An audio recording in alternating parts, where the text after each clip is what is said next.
Oye, Francisco, pero alguien podría decir, lo que pasa es que eres un incrédulo, o sea, todo el oro que estaba ahí abajo, pues se fundió. Bueno, pues si se funde como una gran sheet, tiene que quedar fundido esa gran sheet áurea. Y de todos modos ahí estaría, ¿no? Oye, lo sorprendente, Francisco, es que estés hablando de novia, no sé cómo se pronuncie, pero novia Escocia o Escocia, Nadia. Nova, Nova es Nova, Nova, Ajá. Nueva Escocia, es Nova Oye, Escocia. estás hablando de un solo banco, pero en el World Trade Center Solo. ahí había muchísimos Claro, por bancos y eso, por bóvedas. eso estoy diciendo que lo recuperado y que anunció Giuliani, el alcalde de Nueva York, eran esto que he dicho, los 200 y pico millones. Pero esto coincide con la cifra que decía tener Nova Scotia en aquel momento. Pero es que había otros Sí. depositantes que eran tanto particulares como empresas. Y no olvidemos que todas las agencias que estaban en esta torre, fundamentalmente en la Torre Cuarta, eran agencias que se dedicaban a inversión de empresas, colocación de puntas de tesorería y de trading de metales preciosos que estaban y tenían depósitos. Entonces Sí. todo esto se evaporó, Te desapareció. voy a hacer, dos preguntas, pero Nuño levantó la mano y te dejo las dos preguntas, Francisco. Uno, ya llegamos a la cantidad porque empezaste a sumar y dijiste 1.000 toneladas de oro. Supuestamente, de manera oficial, la reserva, por ejemplo, de Estados Unidos, que es el que más tiene oro, estamos hablando de 8.000 toneladas. Entonces, ya con 1.000 toneladas y lo que falta por escarbar, pues había suficiente oro ahí abajo del World Trade Center. ¿Habría la posibilidad de esta hipótesis que podría ser conspirativa, no mágica como los números, pero sí asentada en el constante intento de cambiar a patrón oro en el mundo y que justamente como pasó en la época de Kennedy, también en 1972, algo pasa y no se puede y habría ese intento y entonces viene el desplome de las torres gemelas, ese es uno, y dos, ¿qué pasó con Merrill Lynch? ¿Qué pasó con Lehman Brothers? Las grandes financieras, ¿se le murieron muchos o no se le murieron muchos? American Express creo que también estaba ahí. Déjame ir con Nuño, que le había levantado la mano. Nuño, por favor. Sí, bueno, lo primero que me gustaría comentar es que hay testigos que estaban hablando de innumerables todoterrenos de lujo sacando lingotes de oro los días previos al atentado.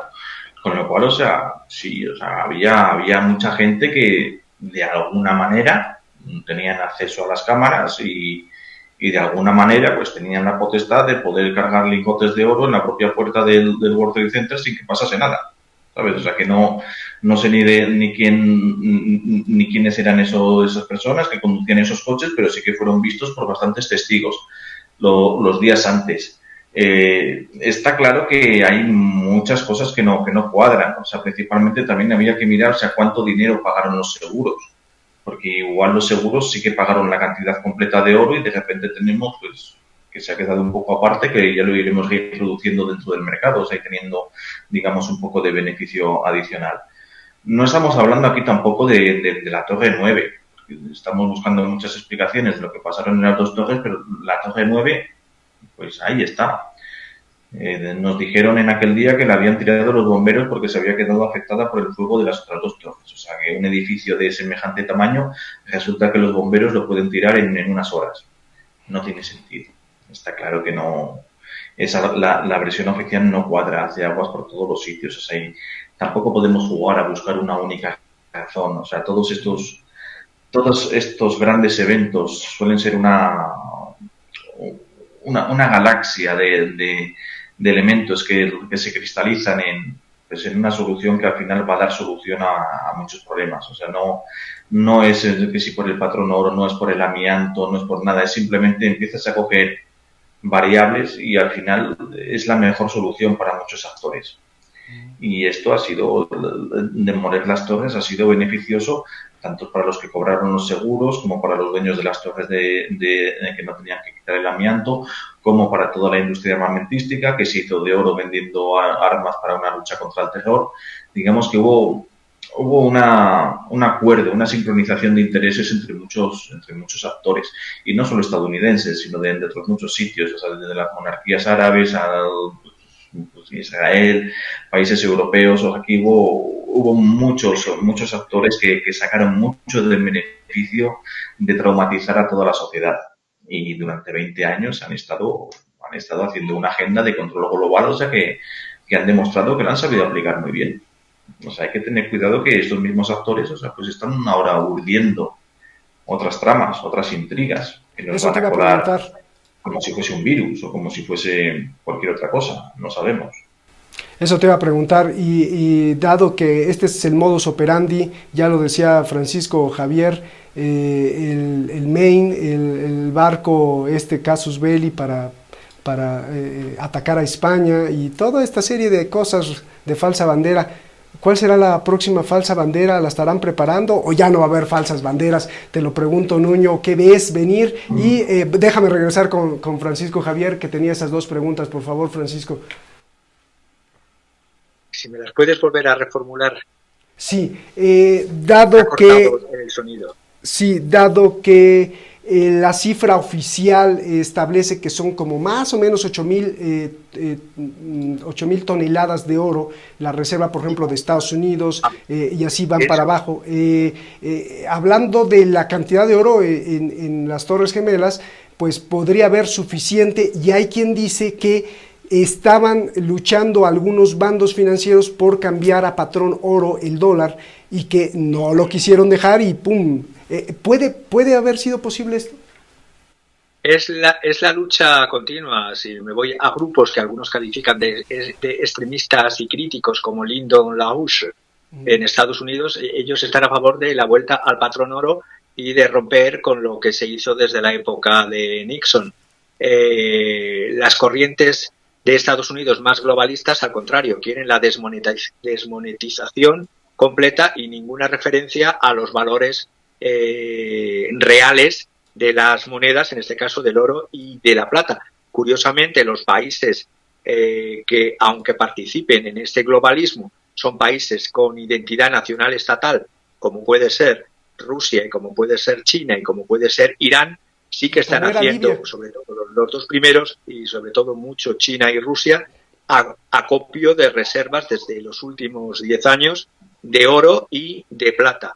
Y desde esa perspectiva, yo dentro de la teoría monetaria soy tan clásico que creo que el papel moneda sin una referente a oro y plata, que son valores refugio, no sirve para nada. Pero bueno, existen los de las teorías monetarias más modernas que creen hacer valor o crear valor de la nada y que la gente se crea, como cuando invertían en tulipanes, en bulbos de tulipán en la bolsa de Ámsterdam. Entonces, hay gustos para todo. Hay gente que hipoteca una casa por un bulbo de tulipán. Yo no hipotecaría una casa por un bulbo de tulipán jamás. Entonces, eso con las nuevas monedas y con los auges de las criptomonedas, pues allá cada uno con... Pero la realidad es que para los tiempos que vienen y para las crisis que se avecinan, los valores refugio tienen miles de años y seguirán teniendo valor. Bien, y la otra Y pregunta... en cuanto a lo que me decías también, ha habido muchas leyendas urbanas, por supuesto, la leyenda de los 4.000 trabajadores israelíes que no fueron a trabajar, que fue el 18 de septiembre por un medio televisivo con sede en Beirut que lanzó esa leyenda, Al-Manar, pero es verdad que luego alianzas nacionales neonazis, supremacistas blancos, la fueron alimentando. William Pierce, la Iglesia Mundial del Creador, pero curiosamente la realidad es que de las 2.071 víctimas, 119 eran judíos, es decir, la proporción era esa. Si volvemos a hacer cábalas, nunca mejor dicho, si volvemos a hacer cábalas y numerología, pues es el 9,2% de las víctimas. Entonces, la realidad que hubo víctimas judías sí, pero en proporción a las 2071, bueno, pues teniendo en cuenta que el World Trade Center y en los campos de finanzas siempre están muy presentes, y así he conocido en mi carrera profesional en finanzas a muchísimas personas de Merrill Lynch, de American Express, y yo siempre he tratado, independientemente de los credos religiosos, y más en Holanda, donde estuve estudiando, pues qué te voy a contar. Pero la realidad es que hubo víctimas judías, pero en una proporción más pequeña. Eso no infiere. Cada uno, ella con la lógica irracional, puede pensar que fueron preavisados y entonces alimentar leyendas. Y a la pregunta que me hacías, la última parte, como se me cortó, porque se me está cortando, curiosamente desde mi último momento también estoy teniendo fallos cuando me formulas las preguntas. La segunda pregunta, ¿qué tenía que ver? Te preguntaba de los empleados de Lehman Brothers, de los empleados de Merrill Lynch, que pues como que no fueron tan afectados como otras empresas. Pero bueno, te faltó decirme nada más el significado. Curiosamente hubo en los libros de balance de estas empresas algunas que ganaron, como bien ha dicho Nuño, que ganaron y muy mucho, estando en pérdidas como estaban por la caída bursátil que estaba teniendo los últimos 3 meses, tuvieron unos repuntes. Unas fueron muy favorecidas, no voy a decir nombres, y otras pobres sufrieron pérdidas, no solamente humanas, sino de vidas humanas, sino pérdidas que les hicieron replantearse seguir la estructura de empresa. Por lo tanto, insider trading, algunos, sí que volvemos a la conspiración, algunos sabían que podía ocurrir algo.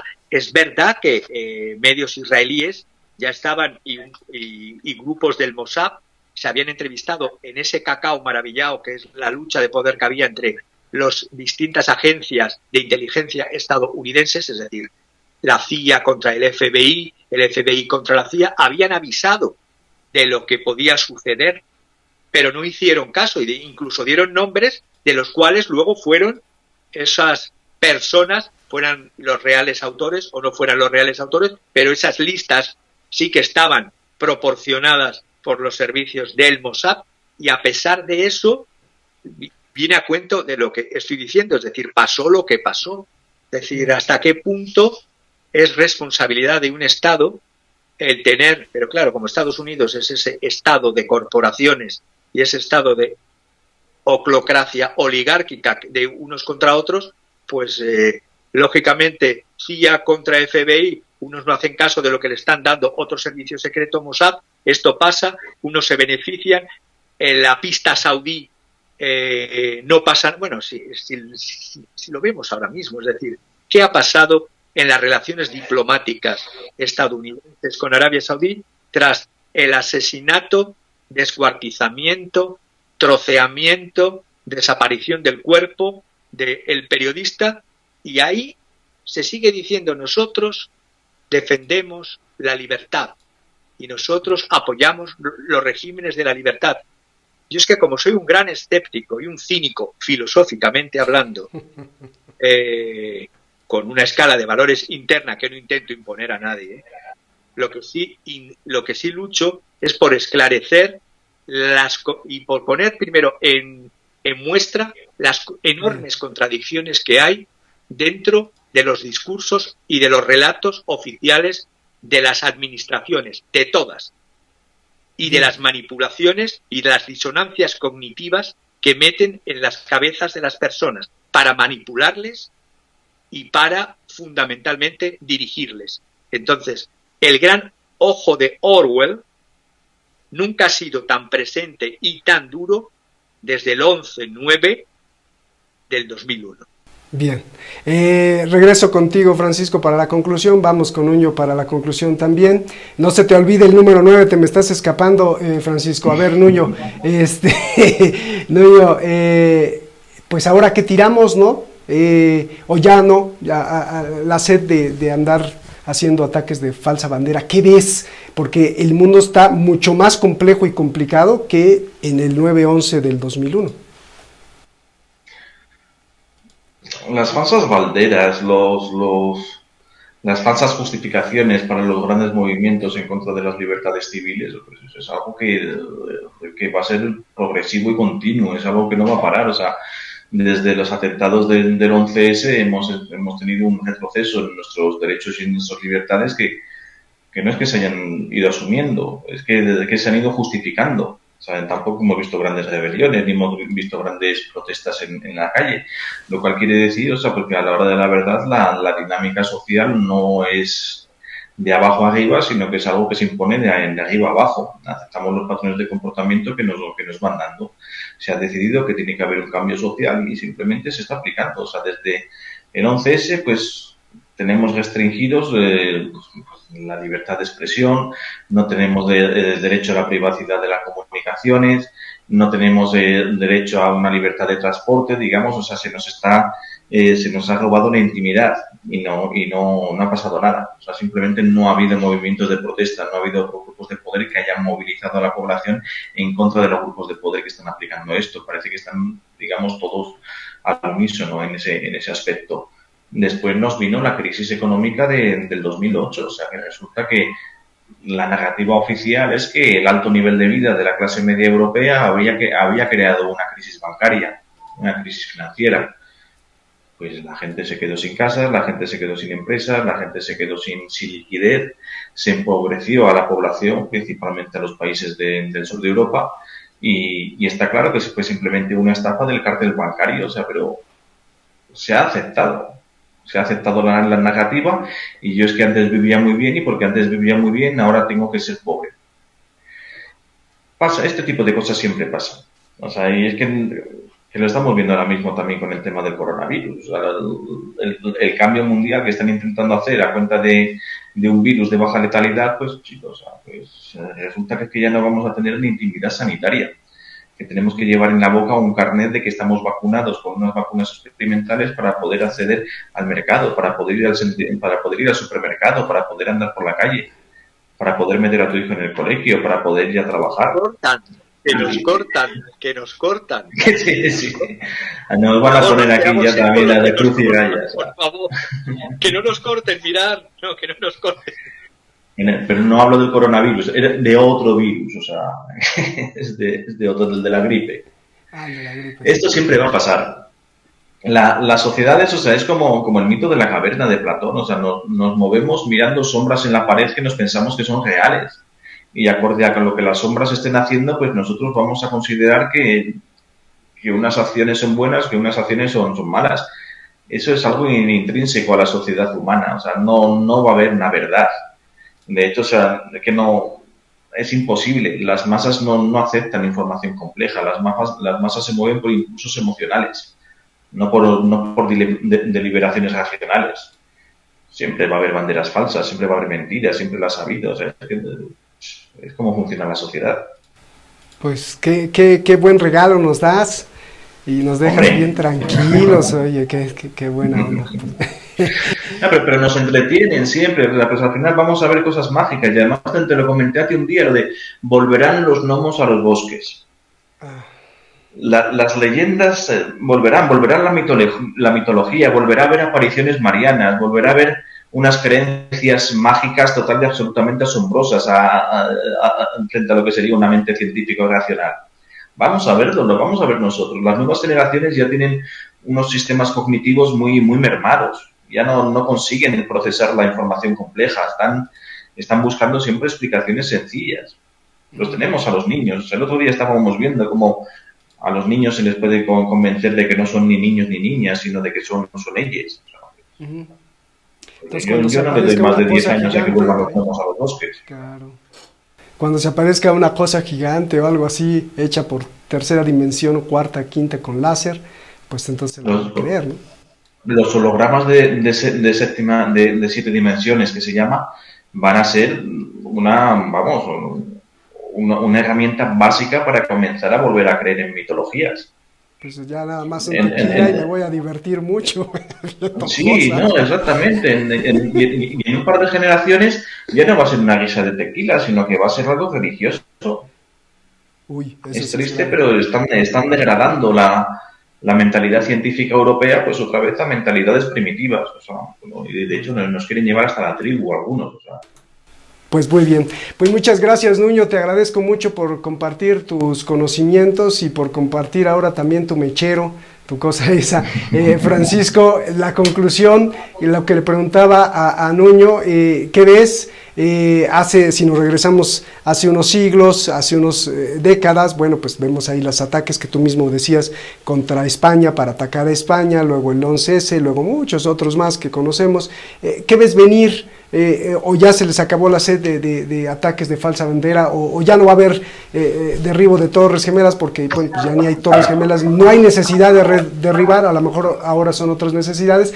Y el significado del número 9. Te voy a responder rápido incluso al 9. Entonces, empezando por el 9. Mira, una pequeña abrebocas del 9. El 9, entre los esoteristas, es un número con una vibración especial en todos los idiomas. El 9, además, tiene que ver con eso que llamamos el mito templario, que no es tal mito, es una historia. Los templarios, en el 1119, 9 templarios originalmente fueron los fundadores y no aceptaron durante 9 años que hubiera más número de miembros. Como la masonería se dice que es la masonería en su origen, en su mitologema, en sus mitos, dice que son los herederos del temple, entonces los herederos del temple dan este valor al número 9. Entonces, además, fueron, por así decirlo, instituidos en el concilio de Troyes, que fue en el 1129 también. Es decir, eso en cuanto al 9. A lo que decía Nuño, totalmente de acuerdo. De género, Francisco, ¿tenían ya ideología de género? O sea, ¿era temple y no templo? No, era temple, de género, ideología de género. Se les acusó cuando ante el rey Felipe Augusto y la Inquisición francesa, se les acusó de prácticas sexuales sodomitas y se les acusó a los templarios para cargarse y quedarse con todo el dinero de las encomiendas templarias y de todos los préstamos que habían hecho a todos los reyes, entre ellos el de Francia. Se les acusó a adorar a un andrógino que no era ni hombre ni mujer, que es una figura del Baphomet. Entonces, si queremos dar rienda suelta a eso, a un andrógino y prácticas sodomíticas que los pobres templarios tuvieron que admitir bajo pena de inquisición y luego quemados vivos. Y como se decía, si salen vivos de la hoguera es que Dios lo ha querido, y si no, brûlez tous, quemarles a todos. Entonces les quemaron a todos. A lo que iba, en los momentos de toda la historia, y esto es historia real, en todos los momentos que ha habido crisis, y crisis de valores, tanto trascendentales como de valores, como de situación económica, social, cultural, hay vueltas al pensamiento mágico. Y esas vueltas a pensamientos irracionales y mágicos dan el pensamiento tras la Ilustración vino el movimiento romántico, que fue una caída, sobre todo en la Ilustración alemana, del Sturm und Drang, del irracionalismo. El irracionalismo dio origen a movimientos völkisch que luego en el siglo XIX y ya a principios del XX darían movimientos fascistas y sobre todo el nacionalsocialismo, muy ligados a ideas irracionales y mitos irracionales.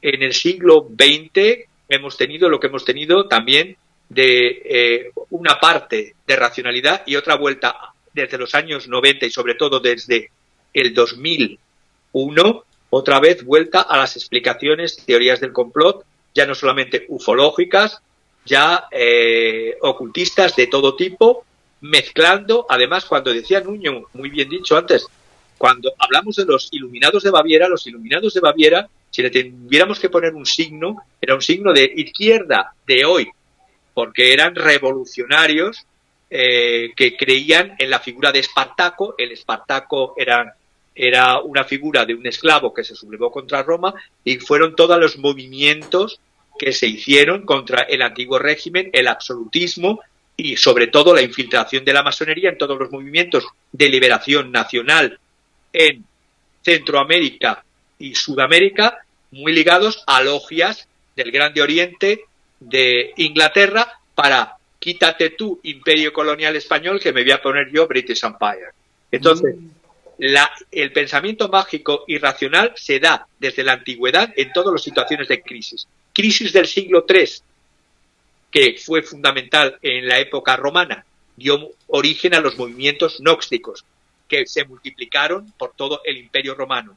Y todas las crisis que ha habido en la historia fundamentales, si pienso en la Edad Media, una crisis, la del siglo XIV, muy importante, la crisis del siglo XVII en pleno barroco contra el racionalismo anterior, la crisis del XIX frente a la Aufklärung del siglo XVIII, es decir, los movimientos se van solapando, hay momentos de racionalidad y luz y momentos de vuelta a la irracionalidad y al pensamiento mágico. Es una tendencia que hay dentro de... Es decir, después del racionalismo vino el barroco, después de la ilustración vino el romanticismo, después del pensamiento científico positivista de finales del XIX vino el pensamiento mágico y völkisch en Alemania, en Francia, y dieron toda esa serie de horrores que se desarrollaron durante la primera parte del siglo XX.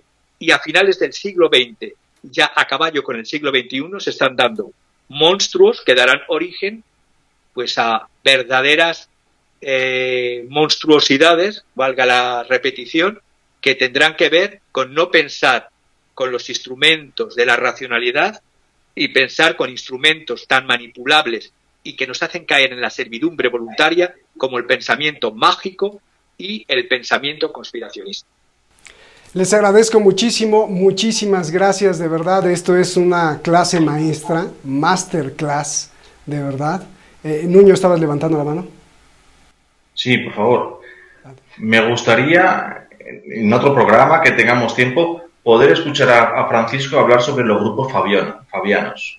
Ah, sería genial. Ya. Sobre la Fabian Society y los hermanos Webb, y sobre los hermanos Webb y sobre todo el grupo el grupo de Bloomsbury, que estaba ligado a la Fabian Society. Cuando quieras hablamos la London School of Economics. Eso, por favor, o sea, te comprometiste, Francisco, a ver si podemos hacer un programa sobre eso. Por supuesto. Me encantará porque es un tema que creo conocer un poco. Muy bien. Genial, les agradecía mucho, gracias por compartir su conocimiento y además les felicitaba porque esto es una clase maestra, es un masterclass y sin fines de lucro, ¿no? Si al revés, aprendemos, yo aprendo, todos aprendemos muchísimo. Les agradezco, Nuño, Francisco, de verdad, con toda la humildad, gracias por compartirnos esto que es valiosísimo. Y a usted, y recuerdo las tragedias griegas, hablando de las tragedias, recuerdo que pues lo que nos queda a nosotros quizá sea el respeto y también la paciencia, ¿no? Respeto para no estar acusando al otro inmediatamente, descalificarlo simplemente porque no piensa como yo, y la paciencia porque a veces, si no le damos el tiempo a la diferente verdad que hay en cada quien, no nos damos cuenta de que probablemente ese no sea tan malo y el otro que decía que era el bueno para castigar al malo resulta ser el malo. Y bueno, entonces hay que tener paciencia para ver cómo se va fraguando, cómo va teniendo este añejamiento, esas verdades que van saliendo a flote. Es muy importante el respeto y la paciencia, evocando las tragedias griegas. Muchísimas gracias, nos vemos, hasta la próxima.